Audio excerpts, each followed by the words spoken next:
Se ka mundësi, është e vërtet që ka sare ka nevojë me u zhvillu, ka nevojë për punë, pa na kena me shku në dynjë e punë s'kan më ndalë kur, si kryetarët kanë mundru e punë s'kan më ndalë kur, po forma e punëve do të më bo në mënyrë të mirë fillt, e përmeni stacionin të autobusave, unë e di që për këto 4 vite kemi qenë në bashkëqeverisje edhe drejtori i pronës katazës dhe gjeodezisë ka dhënë Partia Demokratike të Kosovës, në të njëjtën kohë stacioni i autobusave ka qenë nën menaxhimin e pylltarisë dhe sot është nën menaxhimin e komunës 100%.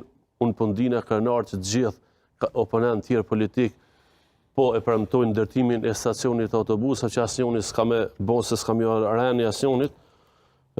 Gjithashtu po më vjen mirë që tha edhe po i përmend bizneset e qytetit Suarekës, unë me krenari po them që qytetin e Suarekës e kanë ndërtu, e kanë zhvillu bizneset private, që si komunë nuk keni bërë asgjë te çështja e bizneseve private, sidomos te zona ekonomike në Shirok, që është një prej zonave më të zhvilluara në Kosovë. Po më vjen mirë që po e përmend edhe ndërtimin e stadiumit. Ndërtimin e stadiumit e kemi filluar na, Partia Demokratike të Kosovës në Studençan, po më vjen mirë që po i përmend projektet që po i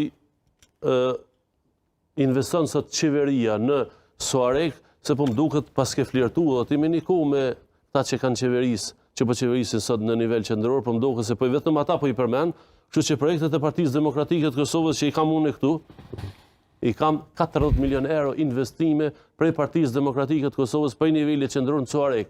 Edhe na s'kena qeverisë me Suareken. Është mëse e vërtet që janë parat e qytetarëve, po me që ato parat e qytetarëve duhet me i menaxhu, duhet me ditë çish me menaxhu. 6 milion euro, mbi 7 milion euro i ka marrë përmbaruesi. Qysh pas ke punuti, na 6 milion euro i kemi investime kapitale. Suarek. Zi qysh pas jo, të lutem. Berisha, vetëm pak, se 5 vitet e fundit Partia Demokratike e Kosovës. Të lutem, jo. Para se të lutem me u lut. Replika do të më qenë edhe minutazhat do të më qenë njëjtë. Nëse ai ka 5 minutazhe se s'ke minutazh aty. Ku pa minutazh? Unë thash ta hesha minutazhe për shkak të leju debatit. Po ideja është kështu. 5 vitet e fundit nuk ka qenë PDK-ja në pushtet. Unë po flas për vitin 2007. Po flasim për të ardhmen pak, se çka ofroni ju? Kuptimin dy kandidatë. Për me ndërtu të ardhmen, do të kujtojmë të kalumen. Kështu që na e kujtojmë të kalumen e ndërtojmë edhe të ardhmen.